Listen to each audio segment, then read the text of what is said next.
Bueno, continuamos. Vamos a hacer el segundo ejercicio de práctica. Y va a ser el problema número 2. Lo que dice es, a una rama RL en serie se le aplica una tensión en corriente alterna de 110 volts. De nuevo, esta tensión, más bien la regla general va a ser así. Si estamos en corriente alterna y nos dicen una tensión de, y nos dan un número, es decir, nos dicen una tensión de 100, de 10, de lo que sea, y no nos están dando una señal sinusoidal, si es ese caso, ese número que nos están dando lo que representa es el valor eficaz de la tensión o de la corriente. Entonces, en este caso, el valor eficaz es de 110 volts. La potencia entregada dice, ok, entonces teníamos una rama RL en serie que se le aplica una tensión en corriente alterna de 110 volts. La potencia entregada a la resistencia es de 50 watts. La tensión medida en la inductancia pura es de 75 volts. Hallar el valor de la resistencia y la reactancia correspondientes. Entonces este es un problema un poquito más interesante. Vamos a ver una página nueva. Entonces voy haciendo el dibujo más o menos. Dice entonces. Nos decían, entonces de la descripción del circuito teníamos que deducir esto. Tenemos una fuente. Tenemos una resistencia.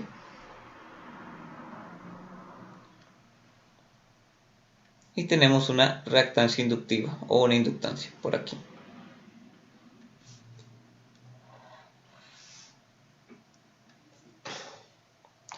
Ahora sí veamos qué era lo que nos decían ahora sí con números. Una rama RL en serie se le aplica una tensión en corriente alterna de 110 volts. Ok, 110 volts es lo que tenemos aquí. 110 volts. Va a tener un ángulo que no sé cuál es. Yo podría ponerle 0 de una vez, pero en este caso no lo recomiendo. Ya vamos a ver por qué. Entonces ya casi vemos. La potencia entregada por la resistencia es de... la potencia entregada a la resistencia es de 50 watts. La tensión medida en la inductancia pura es de 75 volts. Hallar el valor de la resistencia y la reactancia correspondientes. Es decir, nos dan los valores de la tensión, pero no nos dicen cuánto es R ni cuánto es X o XL. Entonces aquí vamos a tener una incógnita que es R. Y aquí vamos a tener una incógnita que es XL, que viene así como JXL. Nos estaban diciendo que en estas terminales íbamos a tener 75 volts. No nos dicen nada respecto a su fase. Y si no nos dicen nada, ustedes muchas veces van a querer ponerle 0. No. Hay cualquier cosa, si tuvieran dudas en el examen, a mí me preguntan. Pero no podemos suponer eso. Simplemente es, si uno llega con un instrumento de medición de tensión, como un voltímetro, uno llega y lo conecta y eso le va a dar un número, no va a dar información de la fase. Entonces no conocemos la fase. Entonces aquí vamos a tener una fase de incógnita. Es decir, vamos a ponerle... Déjenme ver qué nombre le ponemos. A este le voy a poner alfa 1. A este le voy a poner alfa sub L. Y en esta resistencia no nos dicen nada. Lo que sí nos dicen es que la potencia disipada en la resistencia es de 50 watts. Entonces, esto es un problema, a mí me gusta mucho. Es un problema muy bonito porque es muy conceptual. Entonces, ¿qué es lo que pasa? Hay que estar conscientes de que la tensión en la resistencia no es la resta de, digamos, es decir, no puedo decir que la tensión en la resistencia es igual a 100 volts menos 75 volts. Esto no es cierto. ¿Por qué? Porque ahora estoy trabajando con fasores. Y en fasores, esto de aquí no se trabaja en magnitudes, se trabaja como si fueran vectores. Y sabemos que una resta vectorial no es lo mismo que llegar y restar las magnitudes de cada uno de los fasores individuales. Entonces, lo primero que hay que notar es esto. Entonces, vamos a ir paso a paso. Entonces, ¿cómo puedo entrarle yo a este problema? Ok. Yo podría empezar haciendo lo siguiente. Ok. Me dicen que la potencia entregada a la resistencia es de 50 watts. Yo debería saber que en la inductancia o en la reactancia inductiva no voy a tener una potencia promedio diferente de 0. Entonces la potencia en XL es de 0. Lo que quiere decir que primero, toda la potencia que entrega la fuente se va a la resistencia. Eso es algo que puedo notar. Tal vez no es tan crucial, pero es algo que es bueno estar conscientes de eso. Ahora, me dice que la potencia en la resistencia es esta. ¿Qué ecuación tenía yo para la potencia en la resistencia? Bueno, la ecuación general era que P era igual a la magnitud de V por la magnitud de I por coseno de zeta. Entonces, recordemos, esta ecuación se aplica elemento a elemento. Entonces, estamos en la resistencia. ¿Cuánto es el valor de la tensión en la resistencia? No lo conozco, o por lo menos de la magnitud de la tensión en la resistencia, no lo conozco. De la corriente en la resistencia, no la conozco.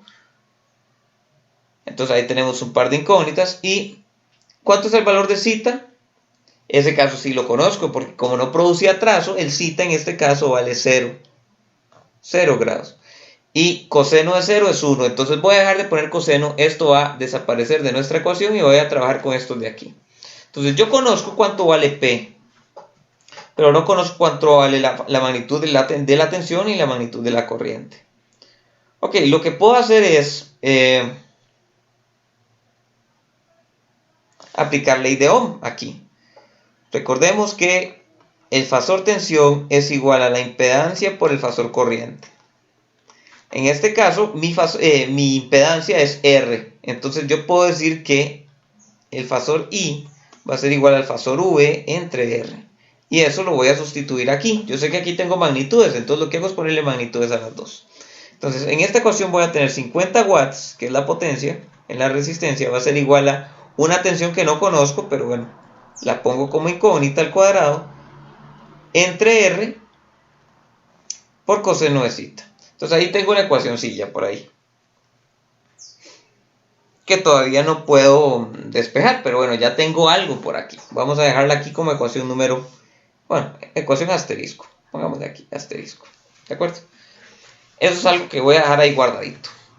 Ahora, toca hacer algo que es muy usual, y este tipo de problemas se llama problemas de diagramas fasoriales. Yo voy a tener una corriente que atraviesa el circuito. Yo la voy a llamar I y va a ser única. Solo hay una corriente en este circuito, puesto que solo hay una trayectoria cerrada, solo existe una malla, no pueden haber dos corrientes en este circuito. Entonces, I atraviesa la fuente, atraviesa la resistencia y atraviesa la reactancia inductiva. Ok, estamos bien con eso.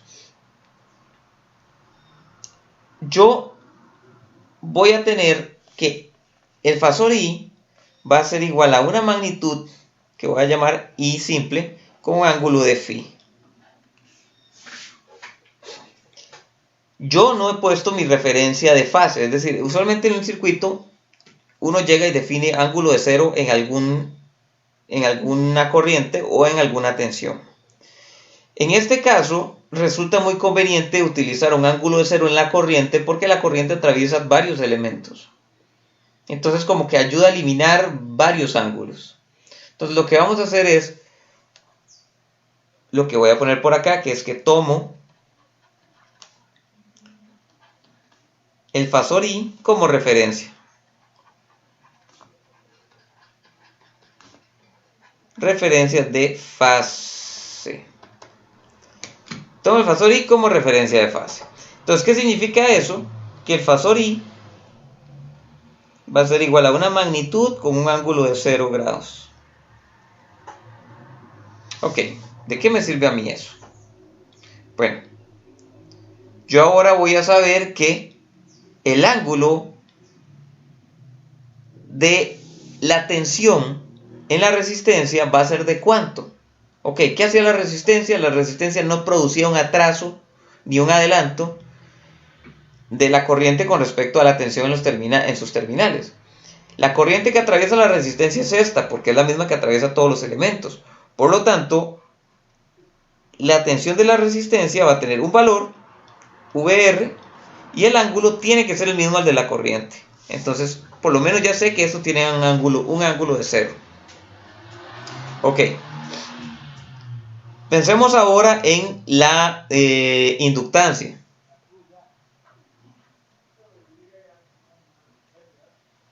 VL. Yo de VL conozco la magnitud, 75 voltios. No conocía el ángulo, pero yo les pregunto, okay, ¿qué hacía el inductor? El inductor lo que hacía era atrasar. ¿Qué atrasaba respecto a qué? Entonces lo que atrasaba era la corriente respecto a la tensión en sus terminales. Entonces la corriente tiene que ir en atraso. Es decir, lo que estoy diciendo es, el ángulo que tiene la tensión tiene que ser 90 grados más que el ángulo de la corriente. Entonces esto va con 90 grados. Si alguien no lo ve así, alguien podría decir, ok, yo sé que el zeta en el inductor es de 90 grados, entonces zeta es igual a alfa menos phi. Entonces yo tengo que el phi vale 0, entonces ahí despejamos y entonces el alfa vale 90 grados. Entonces lo que tenemos en este momento es esto. Vamos a ver. Lo que vamos a hacer es aplicar una ecuación de malla a esta mallita aquí, a la única malla que tenemos. Eso es lo que llamamos una ley de tensiones de Kirchhoff.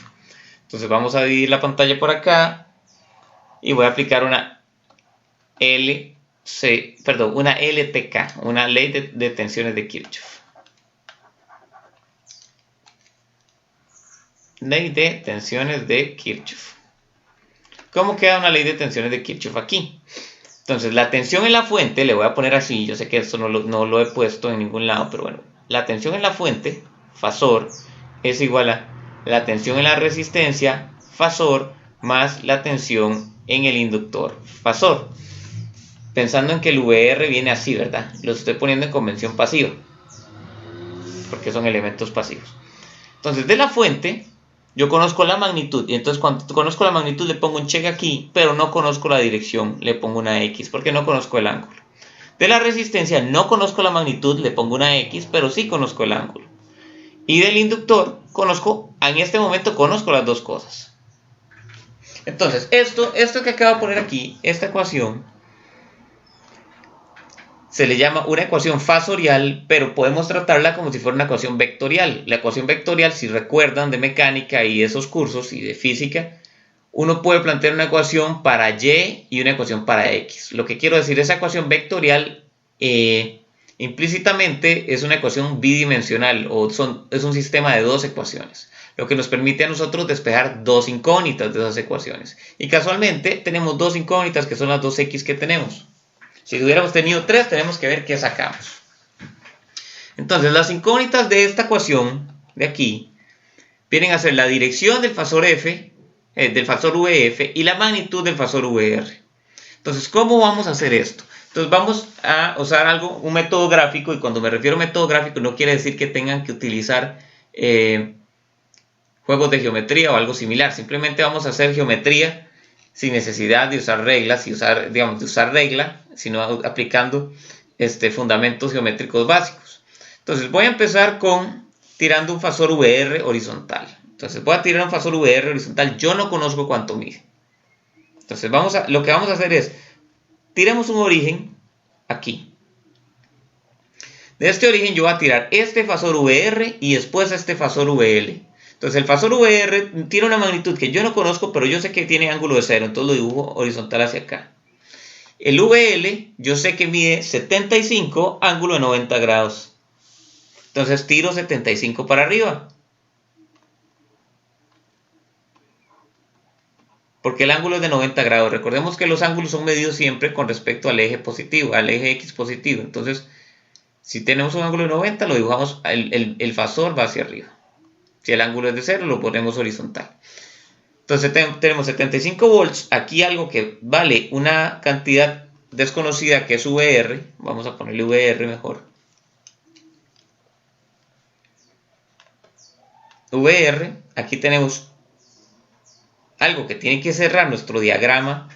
Porque tiene que ser esto, la suma de estos dos tiene que ser igual a esto. Entonces el VF tiene una magnitud conocida que nos la daban al inicio, que era de 110, pero tiene una dirección desconocida que sería el alfa sub 1 que tenía por aquí.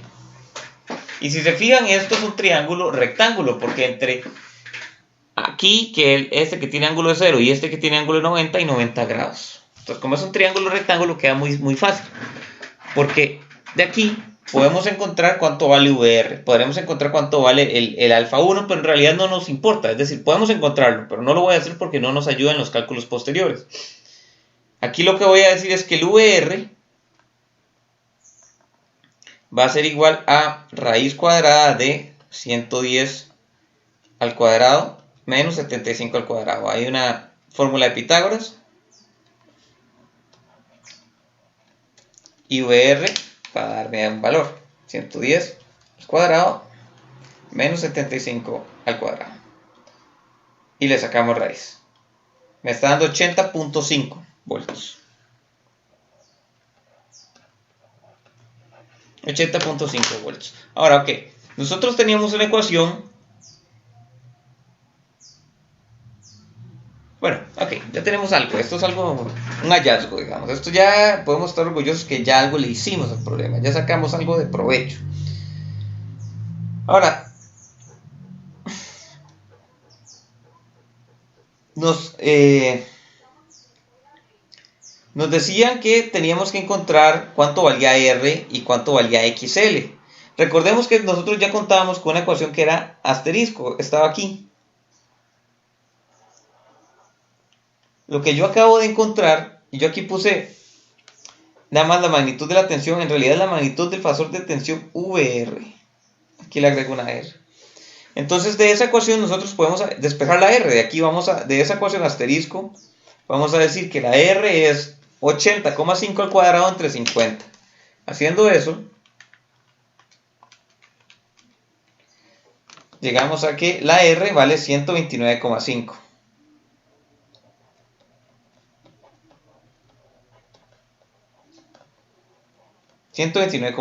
ohms. Ok. Eso es una de las cosas que querían. Esto es parte de la respuesta. ¿Qué era otra cosa que nos pedían? Nos pedían la XL.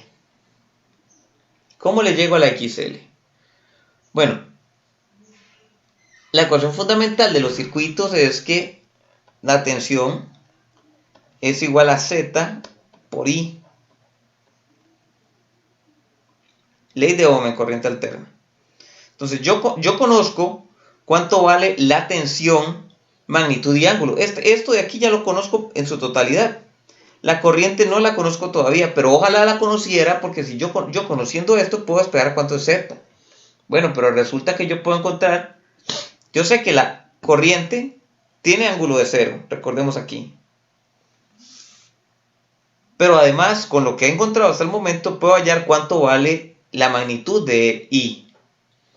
La magnitud de I, a partir de la resistencia, la magnitud de I va a ser igual a la magnitud del fasor de tensión sobre R, que son cosas que ya conozco. Entonces I va a tener un valor de 80.5 entre 129.5, que me da 0,622. 0,622 amperes. Ok, conociendo esto, lo que voy a hacer es aplicar ahora esto a la reactancia inductiva. Entonces lo que hago es esto. Voy a decir, ok, la tensión, ¿cuánto es la tensión? Lo que digo es 75 volts, ángulo de 90 grados, aquí estoy planteando toda la ecuación bien, es igual a, sería JXL por la corriente, y la corriente es 0,622 amperes, ángulo de 0 grados. De aquí despejamos el XL. Aquí algo importante es, yo podría hacer esto, vea que aquí estoy manejando ángulos. Aquí digamos, estoy trabajando con un ángulo por acá y otro ángulo por acá, e implícitamente la J tiene ángulo también. Entonces, La cosa es, esto tiene ángulo de 90 grados, el lado izquierdo tiene ángulo de 90 grados, el lado derecho parece tener ángulo de 0, pero J, recordemos que existe una propiedad, voy a apuntarla en esta esquina de aquí arriba, sería bueno que la anoten. J, no sé si lo hemos dicho en clase, pero me parece que no, J es igual a 1 ángulo de 90 grados. Entonces, al J ser igual a 1 ángulo de 90 grados, el lado derecho también tiene ángulo de 90. Entonces, ambos lados tienen ángulo de 90, eso no es nada determinante, ya sabíamos que iba a ser igual. Entonces, lo que sí va a ser determinante es cuánto vale la magnitud. La magnitud sería 75 volts entre 0,622 amperes. Y eso nos da que la XL tiene un valor de, ya les digo, 75 entre 0.622. 120,6.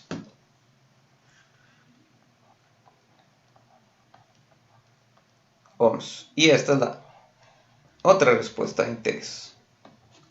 ¿De acuerdo? Y con esto finalizamos el segundo ejercicio de práctica.